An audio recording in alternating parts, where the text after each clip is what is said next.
cat, cat. त्यांना sound शिकवल्यानंतर they blends the sounds and read a complete word. परत एकदा cat, cat.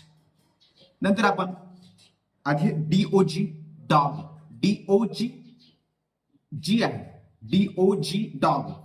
पण एक लॉजिक नि जर आपण विचार केला तर त्याचा साऊंड काय होईल?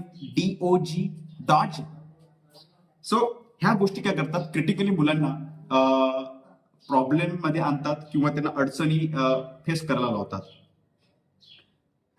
जर याच्या व्यतिरिक्त जर आपण साऊंड शिकवले, for example dog, dog, dog, dog, they can easily blend the sounds.